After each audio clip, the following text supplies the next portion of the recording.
Good evening, Cougs, and welcome. I'm Mariah Mackey, Associate Vice President for Advancement and Executive Director of the WSU Alumni Association. Thank you for spending part of your evening with us and for showing up once again for Washington State University. Before we begin, I want to acknowledge that WSU campuses statewide are located on the homelands of Native peoples who have lived in these regions since time immemorial. We express our deepest respect and gratitude to these original and current caretakers and commit ourselves to relationships built on mutual trust, respect, and reciprocity. Now, tonight's conversation is an important one. Athletics is not a separate enterprise at WSU. It's instead deeply connected to who we are as a university.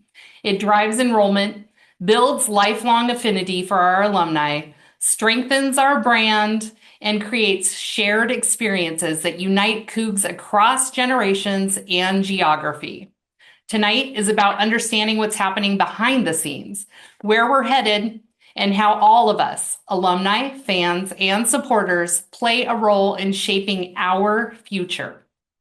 Before we welcome our special guests for our conversation, I want to take just a minute to share what your Alumni Association has been up to. Our mission's simple but powerful: to engage all alumni, parents, students, and friends in meaningful ways that inspire a lifelong connection. With the help of 52 chapters and clubs and incredible volunteers, we host amazing events across the country, bringing Cougs together in big cities, small towns, and everywhere in between. And beyond connection, we're deeply committed to impact. Just last year, our Cougar license plate program brought in over 260,000 scholarship dollars to award to students across the system. 46,000 alumni members invest in our programming and resources provided to WSU. And so far this year, our 250 volunteers have provided over 12,000 hours of volunteer service back to WSU and their communities. Now that is Cougar pride in action. And apparently the word is getting out. This year, we were ranked number 7 in the Princeton Review's top 20 alumni networks for public colleges, which marks our 4th consecutive year in the top 10. Not bad, Cougs, not bad at all. Find out more about getting involved as a volunteer leader and engaging in your region online at alumni.wsu.edu. It is now my pleasure to introduce someone who has been leading with integrity and commitment during a period of significant change.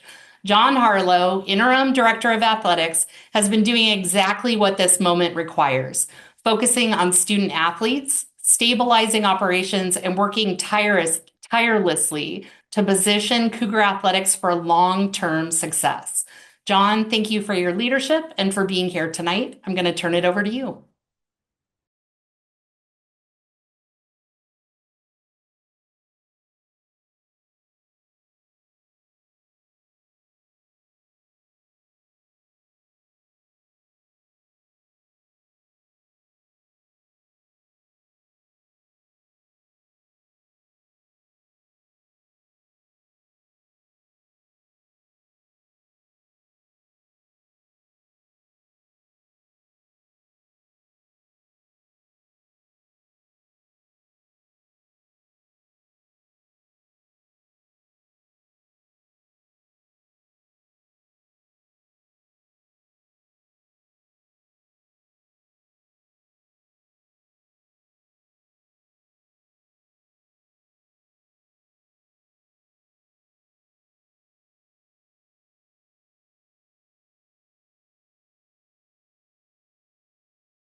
Ryan, thank you so much for that. It is awesome to see everyone this evening. It's really encouraging to see such high participation. I'm on the road at the moment, so I'm hoping my computer and the hotel internet will cooperate. You never know, but we're gonna do our best here. Really grateful for the opportunity and the chance to connect this evening. I do want to reiterate a huge thank you to Mariah and the Alumni Association for putting this together, allowing us to take part in this conversation. They are a tremendous asset for the university and grateful for their partnership and all that they do for the Cougs. I'll share a few brief updates and then introduce our next speaker. It is always, as we all know, it is always a great time to be a Coug. But I genuinely believe that it is a uniquely special moment right now to be a Coug. We are entering in a new era in a reimagined Pac-12 in an era that we believe that we can own with authority. With the new Pac-12 structure, and the current college football playoff format, we now have a realistic opportunity to compete for Pac-12 championships every fall. And make no mistake, that is the goal every fall. With that comes a much clearer, not easy and not guaranteed, but a much clearer path to the college football playoff and the national exposure that follows it. That simply wasn't something that we could say on a consistent basis in the old Pac-12. We had some tremendous seasons, but we believe that we can consistently, year in, year out, compete for Pac-12 championships. This new league positions us extremely well. It is our time. Next is now. The expectation is to lead the Pac-12 from the front, and in doing so, as Mariah just mentioned, increase exposure, enrollment, brand equity across the country and within our new Pac-12 geographic footprint, which also has direct ties to where our new student population hotbeds are, as we just saw from our student affairs group at the last Regents meeting. We're in Texas, we're in Colorado, up and down the California coast, which matches exactly our recruiting footprint. Want to address something that I'm sure many of you are familiar with or heard about, our $20 million one-time investment from the Board of Regents that was discussed back in March. And I want to make sure that we can provide some context around that. To be clear, this was a plant the flag moment, a very clear signal that the board understands the importance of athletics and the importance of successful athletics, not just participating, but successful athletics to WSU. What that 20 million does is it helps us bridge an operational revenue gap. For some further context, in FY24, our media distribution alone from the Pac-12 was 35 million. Over the last 2 years, we were able to sustain that operation with some working capital from the Pac-12 while we saw a decrease in that media revenue. But those sources no longer exist as we move forward into next year with our new media rights deal. So looking ahead, we're forecasting approximately 54, and I don't want to bore anyone with too many numbers, but I do want to establish some context with this here. We're looking at 54 million in operational revenue for next fiscal year, while we've stabilized our operating expense budget at 74 million over the last 2 years. An expense budget that our incoming peers are fast approaching. They were there in 25, the year that we just closed. We'll see where their operations end in 26, but we know that they are closing in fast and we have a target on our back. So what this investment does is it bridges that gap operationally and allows us to continue to offer our current programming. And to be clear, these are not NIL dollars. These are operational dollars. They're medical care, they're nutrition, it's recruiting, it's team travel, things that directly support our student athletes each and every day. They are one-time funds, yes, but they do allow us to strategically position ourselves as we enter in year one of this new Pac-12. Moving away from that, doing touch on a couple of quick highlights from the capital side. First, many of you probably heard this, but want to reiterate it because it's a big deal. We raised over nearly $11 million, 10.9 towards our fan enhancement project at Giesa Field, and that was thanks to several incredible donors that continue to step up. We'll enter this first season of the new Pac-12 with a completely reimagined in-stadium environment. This is an expanded video board, it's new audio, it's colorized lighting that syncs with sound, and new turf. And this work is already underway. This will be live this upcoming fall. This is about creating high impact moments on the Palouse at Giesa Field, and we want the energy in the stadium to match the energy that our team brings on the field. We are creating a party on the Palouse. That's what we want. We want a chaotic, party, in a good way, atmosphere that brings noise for our fans and for our student athletes. It's something you won't want to miss, and I will stand by that very emphatically.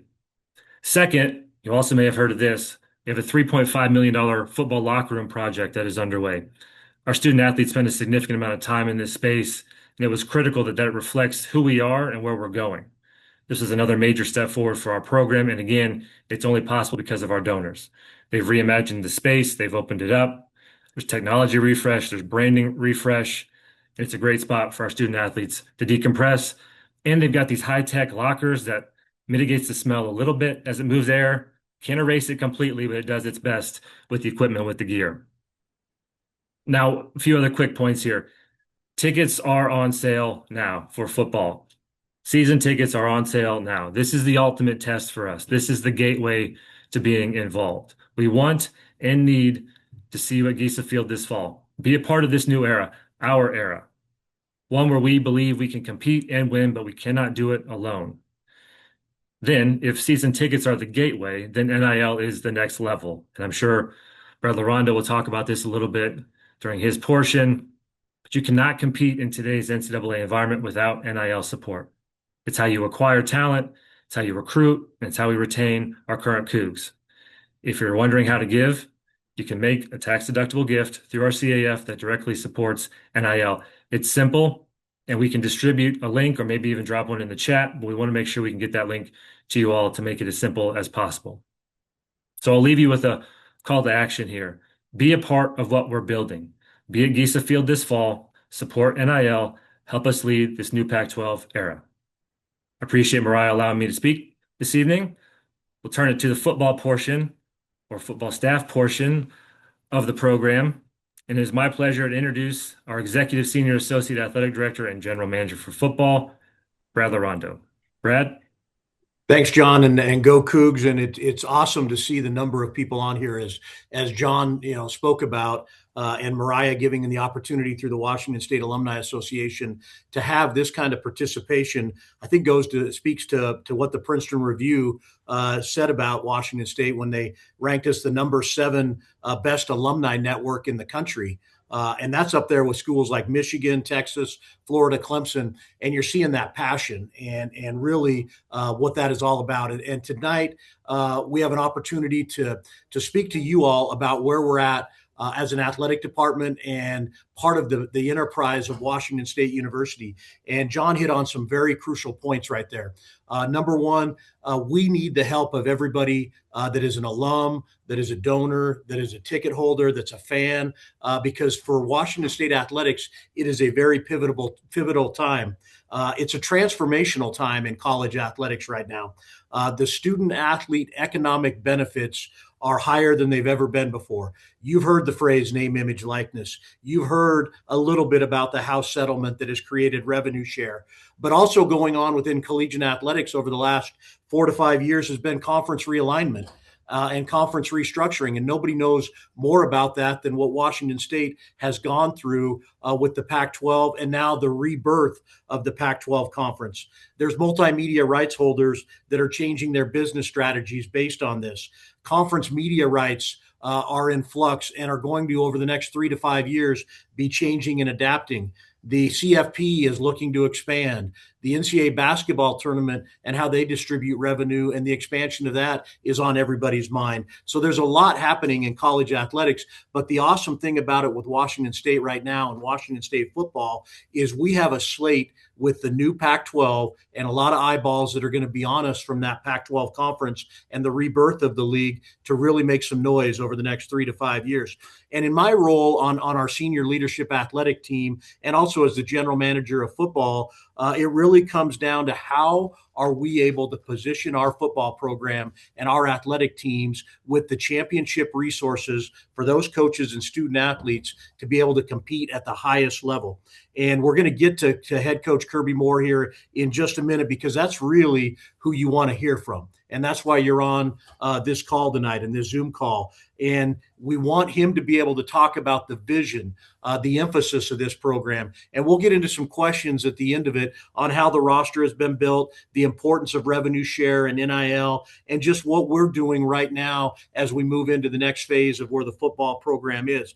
But it's my pleasure to be able to introduce Coach Moore. And I've known Kirby since he was a collegiate football player. I was at that time down at that school in the South with the blue field named Boise State that is now going to be a principal rival in the Pac-12. Kirby played there, and we were able to develop a relationship at that point when he was a player and I was a sport administrator. Followed his coaching career as I moved on from Boise State to Auburn. And then when I got to Missouri, one of the first things I was able to do in my position in talking with our head football coach at that point was we needed to bring in an offensive coordinator that could juice our offense and take Mizzou football to another level. And the easy answer was Kirby Moore. And stood on the table to bring that individual in. And over the last 3 years, prior to Kirby and I coming here from Mizzou, it was the best 3 years in the history of Mizzou football with 30 wins, a Cotton Bowl championship, enrollment increase, a top 10 finish in 2023, top 20 finishes in 2024, and ranked in the top 25, top 20 in 2025. But for what all the things that Kirby is as a football coach, I will say this, and he is a tremendous, tremendous football coach. He is a better human being, a son, a husband, a father, and a role model and a mentor for young men. And so with that, I want to introduce our head coach of Washington State football, Kirby Moore. Thank you, Brad. It is great to see everyone here tonight. I can't thank everyone enough for their consistent and constant support of Cougar football, and I have felt that from the jump. Obviously, getting the job there December 12th and how important right away we had to hit the ground running. I can't give enough credit to President Cantwell, John Harlow, and Brad Larondo, who you just heard from, in terms of it was all about the players. And we really had to focus on the players and everything that they had been through. And we were able to retain 57 players, right, going into next season from the previous year. We had 14 starters in the bowl game with eligibility, right? And we were able to keep 11 of those guys in terms of buying into the vision of WSU football moving forward. And the two people you just heard from were a huge part of that. So I can't thank them enough. I'm going to talk about our program and moving forward in terms of Washington State football. You know, I'm from Prosser, Washington. So everything has been pretty surreal. I grew up coming to spring practice here. My dad was a high school football coach at Prosser High School. He got the job in 1986. They moved from the Midwest. And seeing whether it was Coach Price, Coach Doba, Coach Akey yelling across the sideline. My wife is also from Prosser. So naturally, we've been outside of the state of Washington for the last 10 years, but always been following Washington State football. And I can't say how grateful I am every day that I get to be here. I wanted this job from the get-go. We have 3 young kids, Sutton Joe, who's 6, Cohen, who's about to turn 4, who is at basketball practice right now, 4-year-old basketball practice. I have not seen it yet, but I think it's going to test our patience a little bit. Crew, who is 1. Our grandparents, my wife's grandparents live in town here. My parents retired in Richland. We got aunts in Spokane and here in Pullman. So every day, just super grateful to be here. And it's very surreal. In terms of football, I've been very fortunate being in college football for the last 15 years to be a part of a lot of winning. And whether that be at Boise State as a player, obviously that school across the state for 2 years, unfortunately, with Chris Peterson, right? Learned a lot from him. Fresno for 6 years, and then Missouri for the last 3. And it's been a collective effort, right? As the head football coach at Washington State, I'm not going to make any plays on Saturday. And so we got to make sure through this process as we're building within this offseason that our players have to be comfortable and confident, right, with the schemes that we're putting in because they're going to make the plays on the field. The best thing for me was going from Fresno State as the offensive coordinator to Missouri. We had 2 totally different quarterbacks, right? Fresno State, very pocket passer, throw the ball all over the field, was drafted in the 4th round. And then going to Missouri, our quarterback's legs were an asset. And it really hit me. We got done installing some plays. We ran them in practice. They didn't go very well. Hey, coach, do you think we can tweak that a little bit? I think I'd be a little bit more comfortable with this, right? And my ego's got to drop.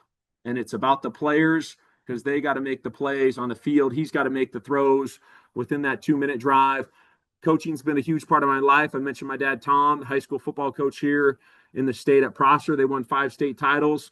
So I saw it firsthand in terms of the success from a football coaching standpoint. I got an older brother who's 2 years older, was very fortunate to play with him in high school and in college.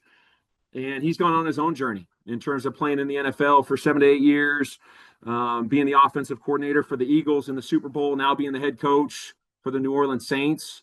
And naturally, we have a family dynamic. He's got 4 young kids. We got 3 young kids. But then there's a football aspect, right? And if we can make this place better, or if our D line staff wants to improve our pass rush, hey, they're going to go down to New Orleans this spring and make sure we're seeing their drills and how we can implement them here right at Washington State throughout the offseason.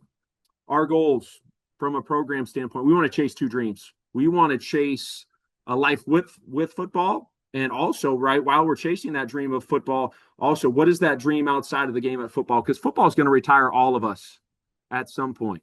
So during this experience, right, this collegiate experience, if there's an internship, a job shadow, something that we can help our guys with, we want to make sure we're doing that. And sometimes it might just help them cross off something off the list so they can narrow their focus when that time comes. Every day we're working to develop an elite edge. And when I say elite edge, it is energy. It is positive, contagious energy. Our guys got to look forward to coming into the building. Details drive excellence. Right. And that's something we're really harping on. We got to take care of the little things for the big things to happen. Grit, it's not going to happen overnight. We got to have the passion and persistence to find a way, whether that's in academics, athletics, and in life. Emotional consistency, that's really hard. Right. We all got, right, these suckers. They can be a good thing and a bad thing. We're going to have really good practices, and then we're going to have practices that aren't up to the standard. And we got to come in the building the next day, right, with the same consistency in terms of the sun's coming up, right? Consistent for our players. Our players got to be consistent, playing for championships. We get to define that through this offseason, right? Great opportunity in terms of a Pac-12 championship this season. Every day, core values comes back to always compete. And you really think peer-to-peer, it's the starting point is about our players reaching their personal best, right? And everyone's personal best is going to look a little bit different. Guys who've been in college football for 4 years compared to someone who's been in college football for 40 days, right? Those are going to be at different levels, and that's okay. We are all on a constant quest of improvement, myself included. I've been the head coach at Washington State for a little over 100 days. I should be pushing our staff.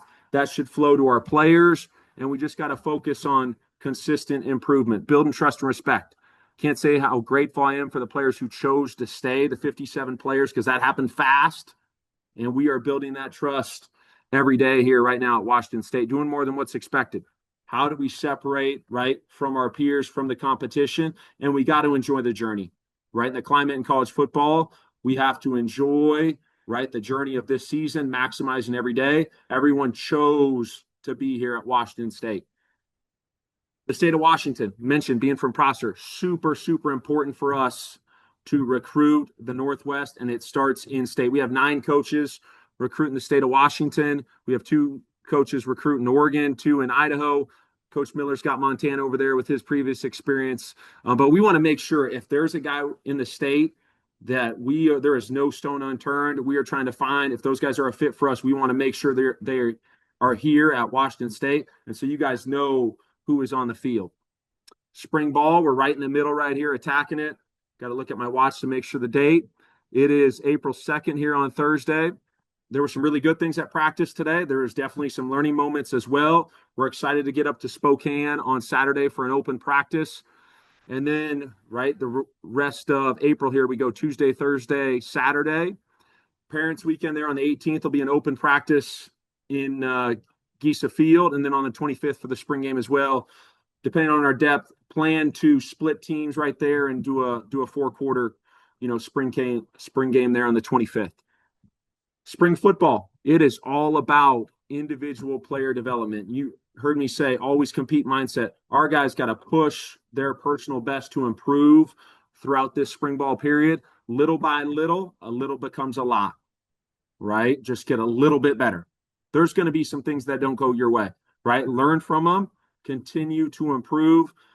We have to for sure track execution with results. We got a lot of chart trackers right now in terms of whether that's at quarterback, whether that's at offense or defense in terms of production charts. We're establishing our foundation and DNA. On offense, we have to take care of the football. We got to create explosive plays. Those are the two quickest ways to change the game in a positive way. On offense, on defense, we got to limit them. We got to play top down. We got to win the money downs, right? In terms of we got the chomp going, right?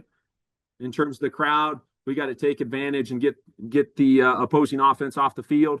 On special teams, we got to affect the game in a positive way and be explosive. Developing a this play mindset.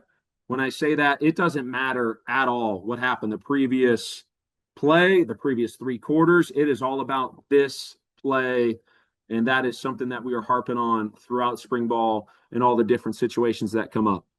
Slant. If you guys ask me, what's the expectation, right? We are teachers first. My mom was a 4th grade teacher. My dad was a high school football coach. It comes back to slant, right? I'm not a big rules guy. It is sit up, lean forward and listen, ask and answer questions, nod, track the speaker, and take notes, right? And if I catch a guy not doing that, want to make sure we're reiterating that throughout the spring period here. And whether we're in academics, whether we're in the athletic building, we want to make sure we're living this on a daily basis. Really excited about this schedule this fall, obviously getting across the state here early for a big one. Then we got our 3-game homestand. A lot of good competition within the conference as you look at those teams who've gone to bowl games. And we really, really need Giesa Field rocking this fall. Can't wait to see you guys. Thanks, Coach Moore. I mean, I think you hit on a lot of key points about what the vision of this program is. And as you know, John spoke and I came on before Coach Moore. We are at a certain point in college athletics where there is so much noise going on the outside about the benefits of the student athlete, the NIL, the House settlement, conference realignment. But at the end of the day, it still comes down to providing those resources for the coaches and the student athletes to be able to put themselves in the most competitive position they can be within the Pac-12. And as you look at revenue share and NIL, those are the buzzwords right now. And as we, without question, understand that student athlete compensation is part of what's going on in the world of college athletics, and to be able to have competitive rosters is critical to the health of any athletic department. As John mentioned, that is critical and upfront, but also it's how can you get to Giesa Field? How can you make sure you're coming to Pullman for the games, participating in what we have to offer? There's a new experience that's going to be happening at the stadium this year. We want as many people to purchase tickets, become CAF members, and show the pride for the Coug Nation and for Washington State University. Now, one thing that we want to talk about is a little bit about the roster build itself, and then we'll get into some questions. But as we went about establishing the roster when we took over in late December, a lot of it is that you think about now in the world of college athletics can be transactional, but it's all about relationships. And one thing that Coach Moore and as a coaching staff, we were able to do is get and meet the players where they were, whether it was here in Pullman, whether it was traveling down to Boise for the bowl game. It was an opportunity for Coach Moore to get in front of the players, get to know them, find out what their values are, what they believe in, why they came to Washington State, and then sell the vision of this program. We were able to retain 57 players. That's almost 65, 66% of the eligible roster coming back, which most schools around the country are hopeful they can do that. And we did that in a coaching transition, and it really is relationship driven. Then we were able to bring in about 37 new players. And as we looked at it, we knew we had to build the line of scrimmages up front. Retaining top 6 of the top O linemen that had eligibility was ultra critical. And Coach Moore, I know that was one of those things that was significant as we looked at this roster, was being able to start by the building blocks of the O line. Yeah, 100%. I think you look at whether starting point with Ashton Tripp and Johnny Lester, Noah Dunham, Kyle Martin, Nick Bakken, obviously got Maximus McCree in terms of the portal, adding competition as well. And then Coach I will say Coach Brad Larondo did an awesome job of getting after it in terms of the defensive line, right? Getting the 2 edge guys, Matthias McLean, Linus Zunk, and then revamping that D tackle room. Yeah, and you win football games by being able to run the football and stopping the run. And we knew we had to do that up front. And on the D line, there were some guys that exited here, but we were able to go in and bring in some explosive guys at D tackle, some guys that are space eaters, and then at the edge position, able to rebuild that room with about 10 different guys between edges and the defensive line. And then we had to go out and get a quarterback that had experience playing. We felt really good about the Owen Eshelman and Julian Duggar combination that was returning, and we're excited about those two guys in spring ball. But bringing in a guy like Caden Pinnick, who had played under the lights for this offensive system, was critical. Yeah, I got a ton of respect for Tim Plow, who's the head coach there at UC Davis. He's a really good offensive mind. Didn't necessarily know anything about Caden. Pops in the portal. You turn on the film in terms of seeing the production, seeing the windows that he's throwing into against really good competition as a freshman, right, at UC Davis. So you see the potential for even more improvement. He's got athleticism, so whether that's extending plays in terms of the pocket breaks down or being a +1 guy within the run game, those things really stood out in a hurry. And you got to have guys that can throw to. And so at the receiver room, there was some talent that departed through graduation or left in other ways. Bring in 5 to 6 new receivers, and then defensively brought in 8 defensive backs. And what we think are a couple playmaking linebackers in DJ Warner and Nylan Brown that will fit really well with that linebacking group and the style of defense that defensive coordinator Trent Bray brings to the table. And then on the offensive side of the ball, being able to bring back Kirby Voorhees, Tony Freeman at receiver, Leo Pulalasi at running back, and Maxwell Woods, who had a tremendous bowl game, gives us some of those weapons to look at it on offense. And I know some of the pre-questions that we saw was a little bit about the offensive identity. And you being an offensive coordinator throughout your career, how do you see that offensive identity unfolding and looking right now in spring ball? Yeah, we're going through that process. There's an initial installation. We're trying to figure out in terms of what our players do well, what the quarterback's most comfortable with. I mentioned at Fresno State, we were more of a drop back, throw the ball all over the field, more of an inside run team. At Missouri, we were totally different. We had a ton of athleticism up front. We were an outside zone, play action pass, move the pocket. I think right now we're kind of in between those from a mix standpoint. We got to figure out what our 5 guys up front do best, right? Because that's the quickest way in terms of changing the game. We got to be able to run the football, and we got to be able to protect the quarterback. Obviously, finding those route combinations in terms of the receivers getting open for the quarterback. We definitely want to attack, right? We want to attack. We want to push the ball down the field. We want to create explosive plays. When I mentioned the 2 quickest ways for us to change the game and score points is to take care of the football, right, and take it away on defense, and then offensively be explosive. If we can score in 6 plays, score in 6 plays. Right. So that's going to be really important for us as we build into this season. Yeah, as we look ahead with this team and in the future, player retention is so critical, and that all begins with having a vision and the relationships, and you're really recruiting your own players every single day, and then you go out and you utilize the resources to retain them and to acquire the talent. And right now with the House settlement, revenue share is the big buzzword.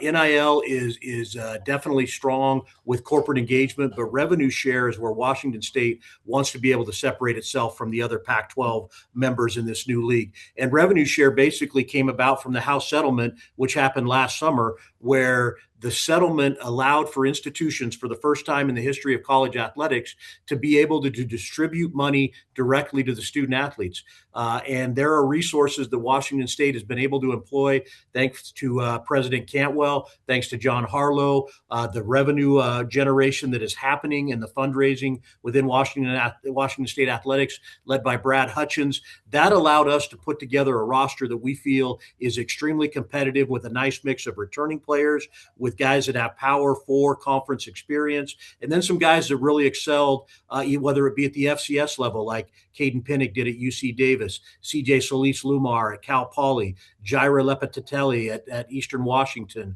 Matthias McLean right down the road that was at the University of Idaho, who is going to be a force to be reckoned with on the field. And that's where the revenue share and those NIL dollars really come in being able to build that roster out. Coach, there were some other questions that wanted to kind of run by you here that we've got with the new coaching staff additions. How are you seeing that play out? Some of the dynamics that are happening, and I know every staff has its own, their own style. But talk about the staff a little bit and what you're seeing there as we are in spring ball. Yeah, really good teachers, ton of energy and back and forth. I don't know if anyone went to the Cougar Night in Athletics in Seattle. You could feel that with Coach Miller and Coach Bray, and we're already seeing that after day 4 of spring ball. It's super collaborative, right? That's how it should be in terms of there's coaches on offense with really good experience. Coach Miller and the explosiveness they had at Boise with some of the guys who came from Missouri. And so you're blending that offense together, right? And then defensively, guys from different places, and then Coach Bray's background, right? I will say, I mean, Coach Bray, just his enthusiasm and direction on defense has stood out in a hurry. One quick story: I was the offensive coordinator at Fresno in 2022. We played Oregon State that season game 2, and we had a really good offense. We were moving the ball a little bit, and they were giving us fits every third down, right? And I'm probably losing it a little bit on the headset, working on the emotional consistency. And so after that game, right, it was a very competitive game. Jonathan Smith's a good friend of mine. You remember that experience, and we both went our separate directions. And then this situation came up in terms of getting Coach Bray to Pullman, and I could not stop thinking about, right, the pressures and just the attacking style defense that he has.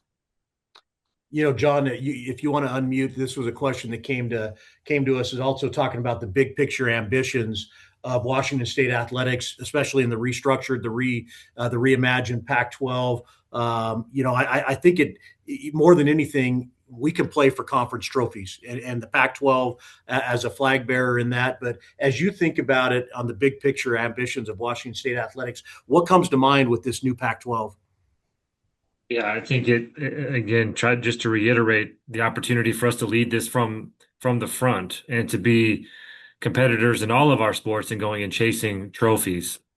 I've stolen Coach Moore's Chase Two Dreams like 1,000 times since he first said it to me because it stands so true, and that's what we're here for. One, their athletic career is only going to go so far, but then we set them up with the resources as a student athlete, character development, nutrition, everything else to make sure they are launched into the next phase of their career, whatever that may be. And then we always welcome them back to our campus. So they're always a student athlete. We're grateful for what they gave us. They're grateful that they wore the logo like they did. But we want to go into our new geographic footprint and all of those cities that we talked about. We're still a national brand. We don't ever want that to go away. We're going to fight like hell to make sure that we continue to ensure that. No disrespect to the others that are in our conference. They're strong regional brands. We're a national brand. And we want to go and control the West and continue to put the Cougs on every device, every television set, everything else in a set and a device in Maine, in Miami, Florida, and everywhere in between. And we want to make sure that we are competing at a high level. You don't want to go into our new geographic footprint where we're recruiting our student population from and get beat or get tossed around in any of our sports. We want to go in there and want to control those. That leads to new enrollment, brand equity, and we believe that athletics, strong athletics, is the gateway to doing that and for the future of the institution. So plant the flag. We're going to lead this thing from the front. Yeah, and from as far as like national, prominence, every opportunity is there with this Pac-12. And being in the Pac-12, it's a league that has a lot of brand recognition.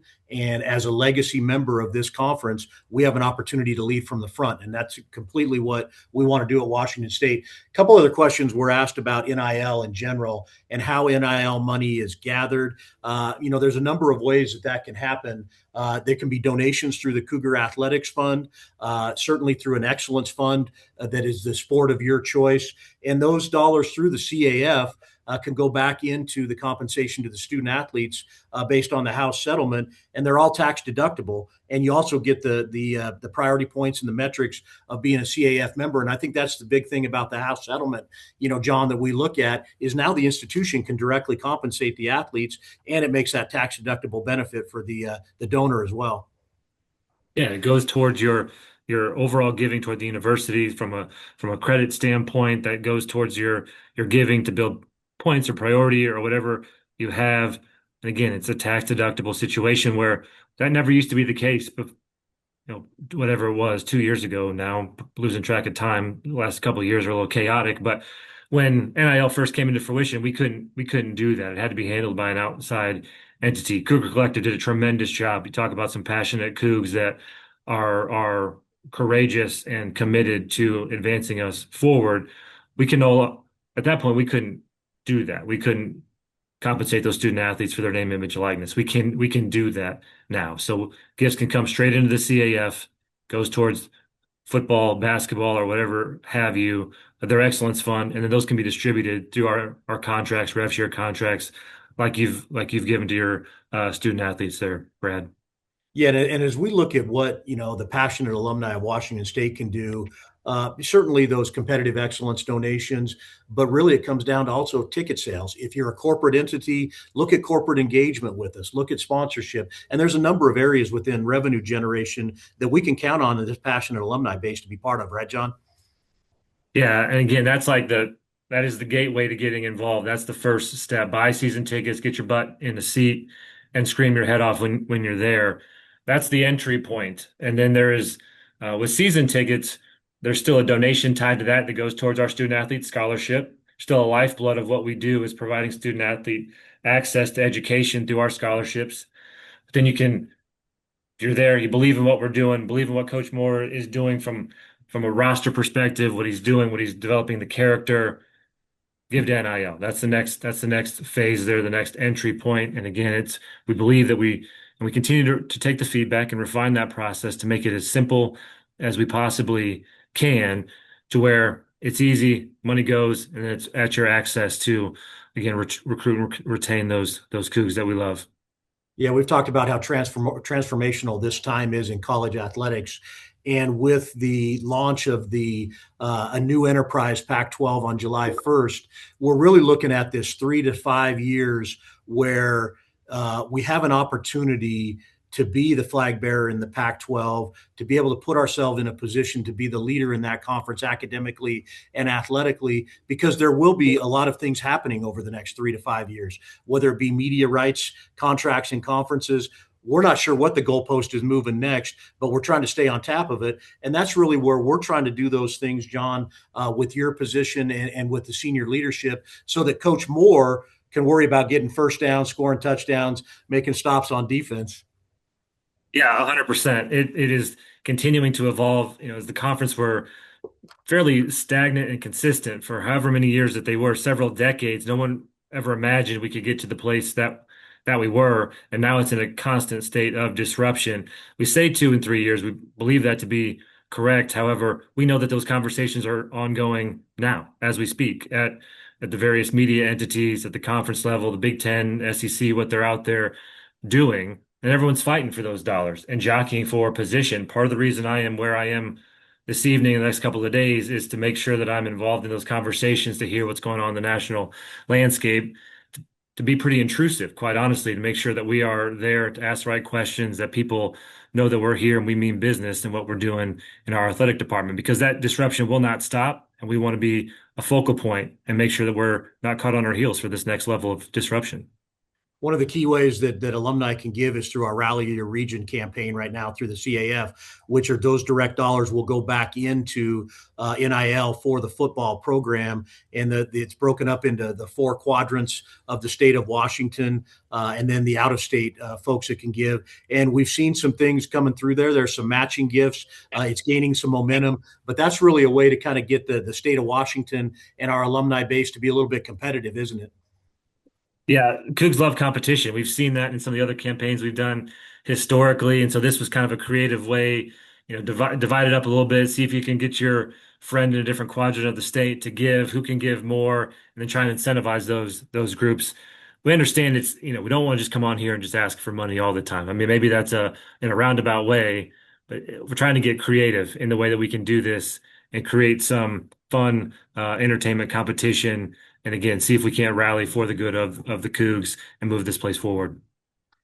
Coach Moore, your thoughts on the Pac-12 conference and the rivalries and still being a regional league and how important that is to Coug fans. Yeah, I'm really excited about the competition. I mentioned the amount of bowl games that those programs have gone to. I think the margins are going to be really tight. I think that's where, right now we're focusing on taking care of all these little things because, right, that's how the big things happen. And whether that's, playing at home. Obviously, we got two big ones there in terms of previous teams who've won conference championships in their prior conference are Boise and Fresno State, right? And so we got to make this environment crazy as heck, right, for them in terms of being disruptive. And we got to stay quiet, right, when we're on offense and in terms of letting those guys operate. But really can't wait, right, in terms, and that's why we want to recruit in terms of it's got to start on the Northwest. And then in terms of getting more into the state of California, I think that's one thing we can increase as well while finding those fits within the Northwest, because that's our schedule, right? In terms of whether that's the families of our players, whether that's our fan base, in terms of knowing who's on the field. Mariah, as the executive director of the Alumni Association, I mean, it's awesome that, we're able to get on here and visit with a passionate group. And we can't, reiterate the importance of being involved in Cougar athletics, whether that's through giving, whether it's through coming to a game and buying tickets, whether it's through a corporate sponsorship or engagement. And that's really where the pride of Cougs around the country are. And even if it's just watching it on TV, getting those ratings up for us, all those kind of things, I think that's what really makes it awesome, that we're able to spend some time on here and you're allowing us to have this platform right now and to see the response and the number of people on here, and this will be replayed again for others. We really, really appreciate the opportunity to do that. Brad, thank you so much. Honestly, our volunteers, I love hearing get the tickets, get in the seats. We love to see you in Pullman, but if you can't and you're all around the country, and I see people on here from all around the country, then we have chapters, again, 52 chapters and clubs out there that are putting together watch parties so that Cougs can get together and cheer on our team with all of the pride that they have. I think you've had some great questions tonight. I'm going to close tonight for us and just take a moment just to speak Cougar to Cougar. What makes WSU incredibly special is not just wins on the field. We love those. But it's the people who truly believe in this place year after year, generation after generation. It's alumni who show up, care deeply, and understand that WSU is worth fighting for. And we have heard this tonight loudly and clearly, and I believe it deeply as well. This is a moment that calls for belief, action, and unity. I'm going to have my team members again share that QR code. One way to step into the belief, it truly connects you with a chance to support our student athletes and the future of Cougar athletics. And whether your role is giving, sharing that message, or encouraging another Coug to lean in, every action that you take is going to help move us forward. So thank you so much tonight, John, Brad, Coach Moore, for your leadership and transparency. And thank you to everyone on here for your loyalty, pride, and your willingness to show up. We are going to share a QR code for a survey so that you can provide feedback. We always want to know what we can do to share more with our Cougar faithful. And we also want to know how you might want to be a part of this next chapter. Together, we're stronger. You've heard this. We're all in. And as always, to end this, go Cougs. Go Thank Cougs. you. Go Cougs.